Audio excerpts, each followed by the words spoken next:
What's up, everybody? I want you to act like you're shooting a basketball really quick. Put your hand up and do a fake shot. And when you do, I want you to release, follow through, and hit the subscribe and like button. All right, guys. Michael Jordan's rules for success. I've studied Michael Jordan extensively, so you can trust that this is a good list. Rule number 1 for success: outwork everyone else. Michael Jordan had a notorious work ethic, and he never took a night off. Maybe it's my fault. Maybe I led you to believe that basketball was a God-given gift and not something I worked for every single day of my life. I remember when I was young in high school, I got to go see Michael Jordan play in Miami, and we got there early, and Michael Jordan came out to the court, and he was shooting for an hour and a half, just improving his game. He was already the greatest player on the planet, and more than likely, he had woken up that morning and went and shot as well. Jordan was famous for, even on road trips, getting in late at night, but the next morning waking up and going to the gym, working out, getting shots up, traveling with his trainer, Tim Grover.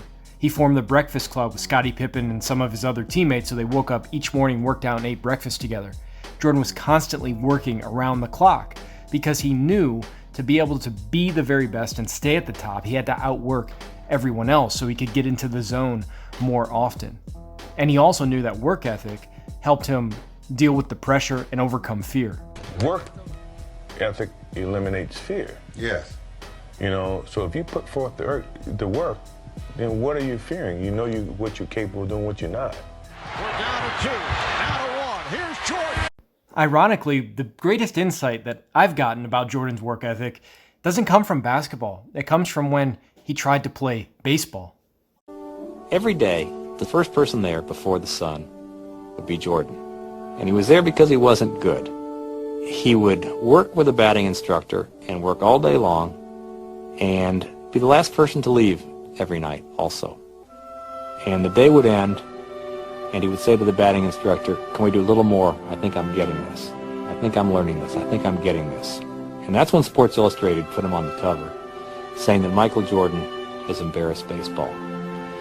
And as I would watch him there every night as the sun was going down and the other ball players had left, and I would see this guy working to get better, Michael Jordan working to get better, I couldn't help thinking that if you ever have children, you ought to pray that they grow up someday to embarrass you like this. Michael Jordan's practice sessions were absolutely, positively ferocious and intense. Take me to a practice. Was it like that at practice? Well, the one thing, I always say about Michael and my time spending with him is that we didn't see the best of Michael Jordan. He was as good as he was in the game. He was that much better in practice. This whole thing about you practicing. I mean, if you talk to any of your teammates, they would say, even if they saw something in the game, it's like, shoot, you should have saw him Thursday. The players who couldn't keep up were quickly shipped out of Chicago. The players who could keep up look back on those days and say, you never actually saw the real Jordan, the ferocity, the intensity in practice. He was outworking everyone. Dean Smith said, when Michael Jordan was in college, the difference between him and other players was his ferocious competitiveness in practice. What really separates him, he's just an unbelievable competitor. Every practice drill we had winners and losers. It ruined his day if he lost one of those. And you put all that together with the upbringing he's had at home and the type of young man, he is a rare individual. Jordan was famously always keyed up, to the point, we all know the story, he punched Steve Kerr in a practice one day. But it was that sort of conflict and battle that made him trust his teammates and just set the tone for the team. When this new documentary comes out, we're going to see that side of Jordan. And in our touchy-feely, politically correct culture, it's going to be interesting to see how society reacts to this type of leadership. Another reason you take practice so seriously is because you're actually preparing for pressure moments. When you're practicing, you're using your mind to create an environment like it's Game 7, like there's pressure on you, so that when you get into crunch time, your mind is ready and you can almost go on autopilot. As Jordan says, you operate on instinct. 13 seconds left. Jordan left side. I practice as if I'm playing a game. So when the moment comes in the game, it's not new to me. That's the beauty of the game of basketball. That's the reason why you practice. That's the effort. So when you get to that moment, you don't have to think. Instinctively, things happen. Have high standards for yourself.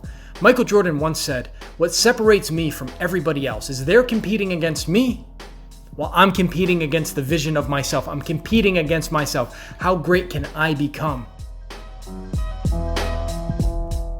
But guess who he competes with? Michael told me one time, he goes, "Tony, if I competed with other people, I wouldn't be who I am." He said, "My competition is with the best I can be.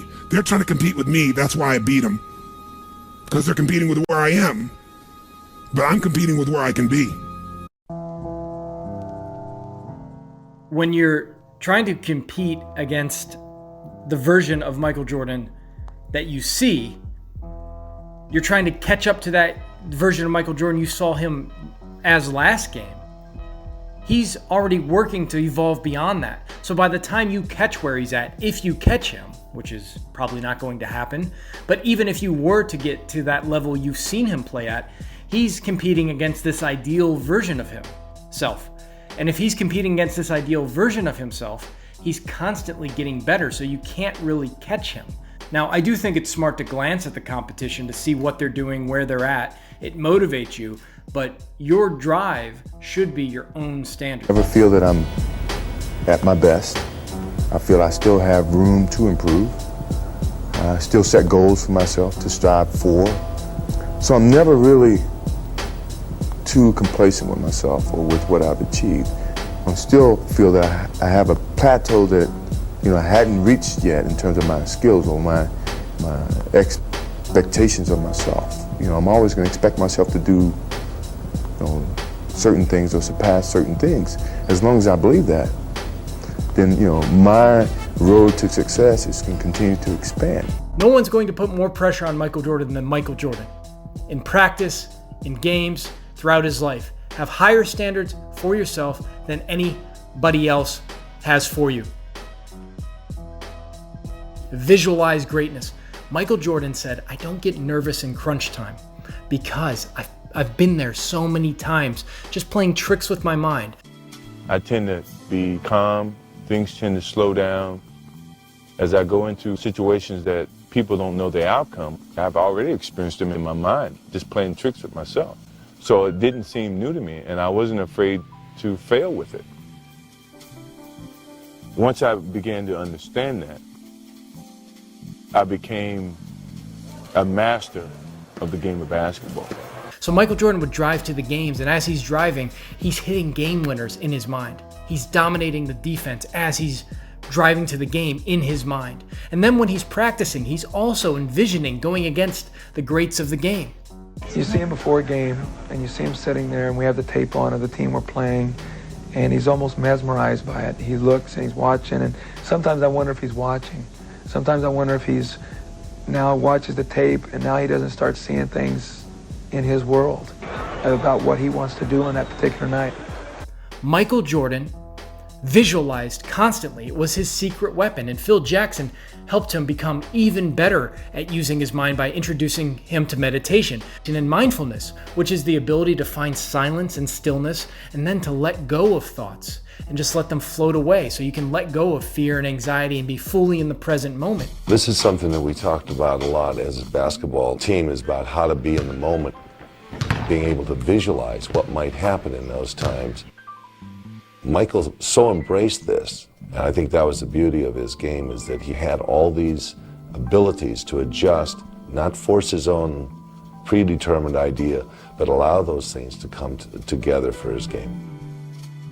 And then when you're fully in the present moment, the subconscious, all the practice you've put in, all the practice you've poured in, all the reps you've poured into the subconscious overflows into the game, and you enter the zone and you become clutch, and it feels like you've been there before. It's a deja vu experience.